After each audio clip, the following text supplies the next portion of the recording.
Siempre me veo mucho como in this in between. So I'm not sure if it's a concrete response, but it's more like I see myself as a woman que ha sido atravesada por la migración. And I never even questioned on what side of the border I was on. They told us was que they were going to be able to rest in Mexico. Mexico was far from that reality. The migration journey hasn't ended. So we arrived to the town where my abuela was. It wasn't the place of like origin of our family. I was born in Chia, but like my family's from the south. I always say I'm a pocha from the south on both sides of the border. Yeah. Tanto on this side of the border, pues Florida, Yeah. y en Mexico, Veracruz, Oaxaca, Chiapas. So I'm really fortunate. Mucha buena comida por allá. De ser del sur y como compartidas también, that's something that I learned and I love. Yeah. Pero we arrived to el estado de Veracruz, and it was being one of the most hit in terms of organized crime at that time. Yeah. And we arrived, pues back in the day, like almost 16 years ago, we were, if not the first, of the first families that were coming back. So like my siblings and I were like the first time even like the local schools in the town denied education to us because they didn't know what to do.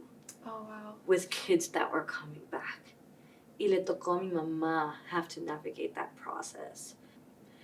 Family dynamics can sometimes be complicated after being gone for so long. And especially sometimes the images that our families can have de allá para acá, no?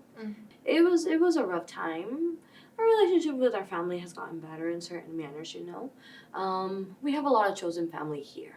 Yeah. Yeah, and I know we've been blessed to be able to also experiment family in different ways, you know? So then I want to hear more about how you got involved in organizing in Mexico, because you were 16 when you arrived over there. So then you had like the rest of your educational journey and then, you know, your professional life. So how did you get, and I know your work has been with the returned community. So how did you start, and yeah, how has that been? So like I mentioned, we were of the first families, and there wasn't a lot, like there was maybe when I was nearing the end of high school, una otra compañera que llegó. Okay. Pero in general, like other than my siblings, we were the only ones. And I turned 18, and I was still at a certain point was able to live some of the expectations that I had for myself here in the US over there. In the US, my thought was, a los 18, yo voy a trabajar, voy a estudiar, y me voy a ir de casa. Y sí, lo hice un poco. I didn't become a neonatal nurse, which is what I wanted. I learned que in Mexico you have to apply admissions exams, and they're really fought, and they have Mexican history, which como compartes. We didn't grow up learning. I remember my first day of high school was like, teachers expecting you to pick up the pencil and magically write in Spanish because you're Mexican. Yeah. So like all of those things, I didn't have all of those knowledges. Y recuerdo que I was able to go to la Universidad Veracruzana. It is of the few public universities in Mexico que no aplicaban Historia de México en su examen de admisión. But I was doing the life of like studying and working, and I remember that day I was running from work to my facultad, which was like a 15-minute, 20-minute walk. I was going late like always, but I was talking to my mom on the phone, and I was talking to her in English. Y recuerdo que un chavo se me acerca. There was a car wash in between, y que se me acerca y me dice, like, where do you know English from? I was like, school, and I was about to go about my day, and he stops me again, and he says, no, like, where do you know English from? And I heard him, and I didn't hear the accent I would usually hear. Yeah. Of when folks would like speak you in English. Speak English like I speak English. And he shared with me that he had been deported after 25 years of living in Chicago. Wow. Yeah, that he was living with an aunt, that he was working in a car wash, and he just didn't understand what had happened.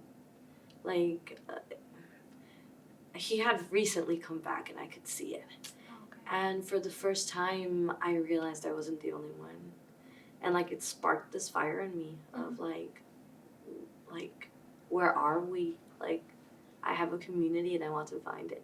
Y después de conocer a este compañero, como que it shocked me. And it also made me realize, like, oh, those emotions that I haven't attended to, when I arrived, I can now. And it did leave me a bit, like, in depression and stuff. And just, like, questioning everything and feeling como ese enojo, pero como in the midst of it all, era cuando yo estaba aprendiendo en mi clase de economía acerca del 94, acerca de esta teoría de Adam Smith, y la distribución, y que everybody, que es tanto, ¿no? And I'm like, ay, la teoría suena hermosa, pero la realidad es otra. Yeah. And I just started to feel como asqueada and hearing about people talk about business and import and export and open borders and free trade. But where are the humans in all of this conversation? Like, nobody was seeing them and nobody was talking about them. And I remember acercándome a mi maestra. And it was the first time I shared. Like, I lived this. Pero ella me dijo, Lenny, ¿no has escuchado Humanidades? Y yo como, no, maestra, ¿qué es eso? Y she's like, check it out. Check out Anthropology. There's like 48 spots and 45 people applied. I got in. I got in. Oh my gosh. And este compañero, meeting him, I just saw that longing in, I saw my reflection in him. Yeah. Of just a longing of wanting to understand what had happened to us.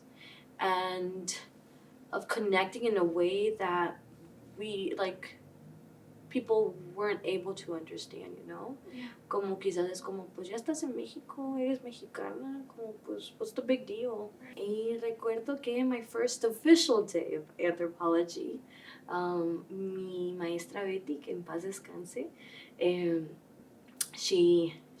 her first question for us, why are you here? Because as anthropologists, you have to give back. Like, it's not just porque me interesa tal cosa, sino, like, lo que tú haces tiene que ser de servicio a las personas, a la sociedad. And that was the first time I publicly verbalized that I had lived undocumented in the States and that I wanted to understand what had happened with myself and to find my community. I remember that I was reading everything that I could find. I was learning about Generation N. I was learning about que venía de un comunicólogo cubano, que un poco estas personas que en casa se hablaba español y se comía esto y cruzando la puerta era toda esta otra y como that in betweenness, you know. I learned about Generation 1.5, 1.75 y todo eso, and I was just trying to figure out, like, what am I? Yeah. I learned the term Chicano because, pues, growing up in the South, the Chicano movement didn't really, like, we didn't really hear about it down there, you know? But, like, the term Chicano, when I read its definition, pues me decía que era personas nacidas en Estados Unidos of Mexican heritage. So I was like, okay, so, like, my siblings could be Chicanos. But I didn't feel that connection for myself. Yeah. And I found the term Pocha. Yeah. And was that also kind of like retaking it because people Yes. would call you that? Yeah. Yes. As like a derogatory Yes. term. Yeah. yes. So this was a Yeah. search for yourself, Mhm. like internal Yes. meaning and for who you are. Yes. Yeah. I know in academia luego they're like, you have to be objective and stuff. Aunque Mhm. creo que ya empezó a desmantelarse un poquito eso. Yeah. Bueno, un poco más también hacia el sur y eso. But, like, I did an autoethnography, and that's where I asked my mom, like, Mom, I have tarea. You have to tell me, like, how did we come, you know? And that's when she, for the first time, I was like 20-something. And for the first time, she was sharing. Hasta esa edad aprendí el por qué y cómo. And in the format of an autoethnography, I was then able to place it in un contexto sistémico, económico, histórico. And that just started like, and I was like, my hypothesis is that we're millions in this country. And I was like, I know we're somewhere. And you probably see them throughout the day walking around. Yes. You don't know. Yes. And my mom, so if anybody wanted to talk about return migration, go to Lenny. I became that girl in anthropology, like go to Lenny. And that led me to connect with an investigator that he had actually started to investigate acerca de la comunidad retornada. It happened like in the same time. Tanto este profesor me comparte about this book, Los Otros Dreamers. Y mi mamá me llama y me dice que she saw Jill and Maggie on TV. Oh. And she's like, Lenny, there's other people like you. The stars are aligning again. Yeah. And I was like, what do you mean? And she's like, I saw on the news that they were talking about, ¿cómo se dice? Dreamers, et cetera, et cetera. And I was like, what? And there was a book fair. Y con este investigator, we set up a panel. And we were able to invite Jill to come down. And I was gifted the book, like we had her there. I was able to like ahí guiar también la conversación y todo eso. I had by that time actually found otras compañeras retornadas. And then in anthropology I found other friends también. Y ya éramos un grupito. Y we actually did una propuesta that had un premio nacional, that talked about una integración de personas retornadas, de jóvenes retornados to higher education. Like we had a meeting with our rectora, and como ahí es donde se empezó a proponer that we could identify returnees by going back into our registros and seeing quién había revalidado sus documentos educativos. That was the giveaway. Like the giveaway. Yeah. You can go confirm, pero that was a clear sign. And met with Jill, and I remember she signed the book, and she signed it diciendo La lucha sigue. And when I read it, in my mind immediately it came, La lucha sigue en cualquier lado de la frontera que estés. And that's where it hit me like, yeah, like I want more. Yeah. And she invited me to a May Day protest in 2017. Outside of la Secretaría de Relaciones Exteriores. And I came to the protest, and that's a really historic moment en el movimiento de personas que hemos organizado en cuestión del retorno, because it was the first time como, y fuimos un grupo pequeño, ni tan así como grande, no me acuerdo, maybe 20, 30 personas a lo más. That's more than you had when you arrived there. Yes, that is very true. That is very, very true. Yeah. And I was like, yes, like this is true. Yeah. Y también when we won this national prize, I actually spoke in the Senate. So they brought us to la Ciudad de Mexico. And pues ahí les dije también cosas de las vivencias como personas retornadas, ¿no? So this is something that they've been hearing for. They're aware. Yeah. Or they were aware at the time already. Yeah. Or maybe it was like the first time that they were starting to hear about these things, because I do believe we are like that first wave of this century. Because como dices, el Bracero program, también los compañeros son migrantes retornados. Yeah. And even a couple of years ago, we would share space with them. And demandando al gobierno también retribución. Operation Wetback llevó también a tener un desplazamiento de personas retornadas. So, personas retornadas han existido en la historia mexicana por muchísimo tiempo. Y ha sido una deuda histórica que ha estado presente por generaciones. Pero podría decir que nuestra generación, como niñeces que fuimos criados aquí, que nos pasó todo esto, we started to question. And we started to say, this isn't right. And like, what are you doing? Many people returned because they wanted to further their education here. Para solo llegar a México y que te negaran la educación. It's like I left my family. I left everything because I thought this was my country and I could have access to what this country wasn't allowing me. And I come back and I'm faced with not being able to obtain identity documents, being told I don't have access to education.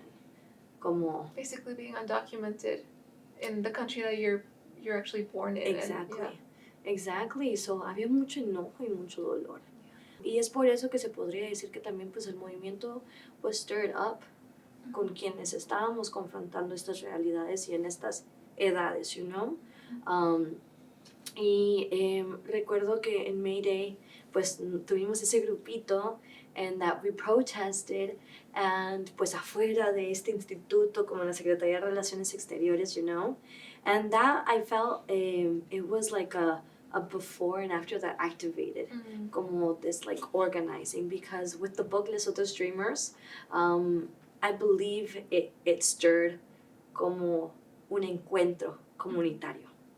And there were some that took steps en como organización or organizing, pero creo que para muchos fue como poder encontrarse con otros y saber que habían otros como fue como el beacon, like the sign of like that's where we are, that's where we're fighting. And Jill told me about Marce, who became a mentor for me. So I turned basically into Ola's first unofficial vocera. So Ola is Otros Dreams en Acción, and we're an organization that is led by and for those of us that lived undocumented in the States, and because of deportation and forced return, we organized in Mexico. Was trying to advocate for a dignified return of our community, and pues we do this in different rubros that go from what we called la coordinación de dignified return and advocacy, que centers around pues acompañamiento, radical creativity, which centers around narrative and community building through artivism, and desarrollo comunitario, which is like leadership building and stuff. I'll go a bit more deeper into it later, pero ya voy ahí echando el commercial. Pero I became Ola's first unofficial vocera before we even had like those terms in place, and Ola had just been like birthed as a formal organization, because it started off with the book and a book tour and stuff, and it led to it being formed now as an organization in the backdrop of Trump's first election. Precisely with this understanding it couldn't just be a book that was put in the shelves, you know, but it needed to manifest itself now. And for so many of us that had been navigating in the shadows, pues poner al servicio las experiencias que habíamos vivido, los aprendizajes que teníamos, y pues el deseo que el camino fuera un poco más suave de lo que nos tocó vivir para nuestra comunidad que estaba también confrontada en ese momento, ¿no? But I mean, Oda's whole purpose is working with this community. So I'm sure you've had, you've learned from others' experiences as well, what Mexico is now, like what it's like to return now a few years later, compared to when you returned. So could you share a little bit more about some of those experiences and how Oda has been helping? For sure. I think for when we started, we were como like, in the panels, the sob stories. Oh. Yeah, we were the thing academia was like poking at, and like, and they wanted the sob stories too. They wanted it. I'm pretty sure on the side, at some like también hubo esas fases, no? Yeah. But yeah, we were that, and with all that, I really learned. I came with my individual story, knowing that it fit in something much bigger. And with all that, I found the opportunity to collectivize my story and to be able to, for that story, to be manifested into demands and como acciones políticas y de incidencia y eso, ¿no? And at that time, we were advocating, I would love to say que los avances han sido mucho más, pero ha sido ya van más de 10 años que hemos estado abogando para que sea pues una ruta más fácil para el acceso a documentos de identidad para nuestra comunidad. En estos tiempos sí hemos tenido ciertos logros de forma colectiva. Se desmanteló the need for an apostille and traducción por perito en documentos de educación básica superior, no al nivel, entiendo, universitario, because también cada universidad trabaja de forma muy independiente, pero sí ha habido avances también de ciertas formas ahí. En 2024 se eliminó también el apostille y la traducción to be able to access double nationality, because pues imagínate una persona que retornó forzosamente y antes de irse pues no sacó los papeles de doble nacionalidad de su hija porque no entendía las implicaciones que iba a tener, o a mom that was deported y que pues pudieron mandarle a su hija pero pues sin esos documentos estadounidenses, pues like how is she going to cross the border and come to Manatee County to go to the public offices Right. and then go to the other office to get a seal? Like it's impossible. You have a bar, you can't cross the border. The 10-year bar. Yeah. So those implications actually were leaving a lot of U.S. citizen kids living undocumented in Mexico. And so son ciertas cosas que hemos podido nombrar y que para ejemplificarles, pues si no tienes identidad, it's the domino effect. No puedes tener acceso a educación, no puedes tener acceso a salud, te comprometen cuestiones de empleabilidad, quizás ahora te vas al sector informal, housing. There's even some governmental spaces where if you don't have an official ID and INE, because they won't accept another one, you can't enter them. Wow. So that was the México que nos tocó a nosotros confrontar. It's challenging to be able to live a life with dignity when you are denied access to all of these systems. And I think that also ties into like feeling welcomed in your country and not being able to have an identity that says that you are from there. I think that even that widens that like esa brecha en que si soy de aquí o no soy, even more. Mucho más, no es reforzada, ¿no? Por el mismo gobierno y pues su burocracia, ¿no? So many, like those are things that we have been raising and questioning and trying to push public policies for the last decade plus, I would say even. Like I mentioned, I wish I could say that there have been more advances and that the realities are different. I think for sure, versus then and now, like you can Google returnee, you can Google deportee, and you can find stuff now. Some things may be well informed, some things may not, pero back in the day no había eso. Y even pues un avance en cuestiones de narrativas. Community members that have stepped into identities like deportados. Algo que ha sido tan discriminado o criminalizado, ¿no? Y puesto ahora en we've had spaces where there have been people have questioned, like, is that real? Like, are deportees real? But like, what crime did they commit? To like dismantle some of those narratives, you know? And I would say like the Mexico that people are coming back into is un Mexico, it's living a really unique etapa. Because también México está siendo ha sido siempre un lugar de tránsito, pero también un lugar donde ya se están quedando otras poblaciones migrantes. It's a Mexico, like I want to maybe talk about a bit like the political aspect of it, but then because I know everybody's going to say it, but like it's all negative, but no, like there's some chispas in there too, but maybe to be able to understand where we are right now as a country in terms of like migration and stuff, I question and I fear if Mexico is stepping into replicating some aspects of how the United States has navigated con el tema de la migración. There are centros de detención en Mexico now. Hay checkpoints in Mexico.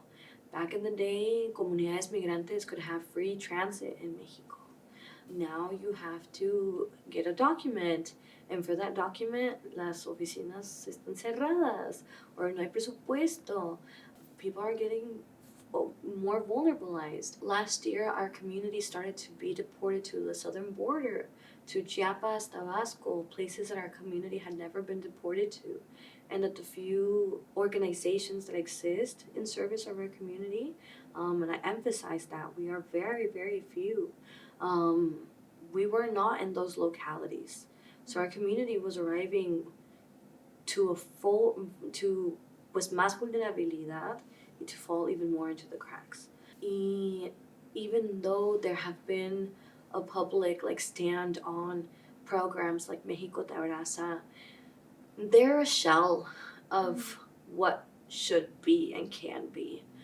Where once again, like I mentioned, there's like promises, and there are people that are like calling and asking like, how do I access my house and how do I access this? Like the president said all of this, and I was going to come with all of these services, and I'm So se like, vendió también yeah. una idea de regreso. Sí, sí, sí, sí. Y que sé que no solo a México, también estamos en vínculos con compañeros en Centroamérica, en donde pues videos de propaganda, en donde les están hablando pues de un abrazo y una bienvenida y recibimiento digno, y que no está siendo así, ¿no? Yo sé que quizás hay personas, y I've seen that uprising, you know, of people that I would like to also share como that name, that self-deportation. I would like to question that concept of self-deportation in the sense of how can you auto-chain yourself? How can you auto-kidnap yourself? How can you entregarte de un gobierno a otro? Ponerlo en cuestión, entendiendo que yo sé que están personas taking on ese label because I would even say maybe a sense of like some autonomy in the midst of all of this, you know? Trying to believe that it was their decision. Or even como voluntary return. So that aspect that I was sharing with you with academia at that time, they said that our experience was voluntary. And we as ODA and as a movement started to push back against that. Saying how can it be voluntary? We were cornered. When también we recognize that there's a system here that has been anti-immigrant, and that there are laws that were put into place long before we even arrived that precisely created the deportation machine that has spit us out. So putting that into the table, we in ODA identify as a forced return and deportation. And it has been essential to be able to identify in those manners because it also marca las rutas posibles de acompañamiento que nuestras comunidades necesiten. También te quería preguntar, especialmente con todo lo que está sucediendo ahora en Estados Unidos, con las redadas del último año, más militarización en nuestras ciudades, especialmente aquí en Chicago, donde estamos ahora, hay muchas personas que están considerando regresar a México o a su país de origen, algunos que tal vez son de padres de esos países y quieren ir a vivir ahí por primera vez, pero hay muchas personas que lo están considerando y tal vez es voluntario, tal vez es forzoso, como dijiste, por las condiciones. Pero ¿qué les dirías a estas personas que están pensando en tal vez tomar esta decisión o en hacer este camino de ir a vivir a México en estos momentos y viniendo con el contexto que conocemos acá de Estados Unidos? I know I'm gonna sound really pesimista. It's okay. But that it's going to hurt. Si tienes la oportunidad de hacerlo in the most prepared way and with the best, como going with your job que todavía te puede pagar en dólares and stuff. O si eres la persona anciana que está siendo deportada y que está encontrándose ahora en situación de calle, it's going to hurt. And I put myself in the place of pues esta generación. I'm now going to 32. I went back when I was 16. I know our communities have grown. I would be now 32 on this side of the border, possibly facing these questions, you know? Yeah. While also seeing my parents now was nearing 60s and stuff, and questioning what is going to be of them. Are they going to retire? Así es. My heart goes out for our community, and the persecution that is being manifested in our bodies, you know? What I would say, or quizás my mind goes to recommendations and stuff. Uno, now that we are here, and now that this reality has come knocking in our doors, the work that ODA has been doing, it's something that, like these conversations about return, are spaces that we've been holding for the last 10 years.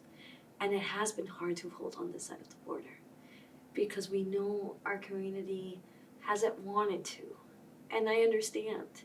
So, pues now that we're here to hold these spaces of conversation, to be able to talk about it, I would say don't romanticize it. That would be also one of my recommendations. On both sides of the border hay fallas, you know? Pero también como compartíamos, en esas fallas, pues hay belleza también, you know? Hay resistencia. The hope is the thing that keeps on going. What you shared, it is love that forces or leads us to take decisions. And it is survival as well of where I may have some mental peace because I can only fathom was the trauma that our communities have been faced in growing up in this and being 30, nearing 40s and saying, my life has always been in the limbo and I'm tired of it. It's led me to really think about like our parents when they came. Like that they had to take those. That must have been Yeah. hard. Yeah. Like leaving all that they knew. At least we're maybe situated in another place where maybe we have education, where maybe pues we've been those children that have navigated, you know, también. I sometimes think about that when I think about their journey and me Yeah. potentially taking a similar journey now. And I think the conclusion I came to was maybe the migration journey is not over. Maybe it's their migration allowed me to be better prepared for myself and also for future generations. They've put me in a place, the opportunities that I received was thanks to that migration that they did. Yeah. And maybe it continues with me, you know, who's to say I was supposed to stay here forever, right? Maybe I wasn't. Maybe I just came and you know, better prepared myself for what's ahead. So thanks to the education and the experiences I had here, I feel not at peace, but I definitely feel like I am better prepared, definitely better prepared than how they were when they left their home country to the US. But I mean, I guess maybe, you know, I have them to thank for all of that. It was, and especially thinking about like what your parents said, like, was this for nothing when you returned? Like, I think thinking of this, it makes me realize it wasn't, you know, it wasn't in vain. Like, we actually did accomplish many of the things we wanted to, even if we do return. Yeah. I think I'll lean a bit more into that end that they're sharing. I can share now after 16 years. I love living in Mexico. Yeah. Como I know I've really like been on the negative end of it, but I love living in Mexico. Como quizás no lo nombro mi hogar, pero no me puedo ver viviendo en otro lugar, la verdad. No es que tenga que escoger un lugar a lo otro, sino es que mi corazón así se siente. Y como compartimos es esta lucha, resistencia, es lo comunitario que puedo encontrar también. But it took a long time. It took a really long time. It took a lot of therapy, a lot of healing. I would say this emotion in me, I settled with it, I think it was last year, 2 years ago at most. 14, 15 years later. And I hope that now the community that is arriving, quizás estos 15 años, we have community members in Ola que ya van para 25 años de retorno. And that also we have been able to pave a way where those identities that we didn't have, como te comparto when I started just reading and trying to figure out and what feels, you know, like what can I put on that I needed at that time. Maybe I think it's gonna follow me for the rest of my life, to be sincere. But that we've been able to maybe also pave a way where our community can start in a further path than when we started, you know? And my hope is que puedan pues encontrarse y lo que necesiten para su camino, ¿no? I've come to learn that it is a fight for citizenship. It's a fight for mobility for all. I think that is the opportunity that being in Mexico helped me to understand, because we went back and we're ciudadanos allá. Pero eso no garantiza una vida digna, como creo que aquí ha quedado en evidencia. Creo que estaba ahí, pero con todo lo que hemos visto con Minneapolis and stuff, it is like the government, like ya no hay un cover up on it. Yeah, I mean, we ask, or we think citizenship, once I have citizenship, that's it, like I'll be good. Yeah. But we know that like hasta otras personas que son ciudadanos, que han estado aquí por años, generaciones, aún no reciben todos sus derechos Sí. En este país. Y, yeah.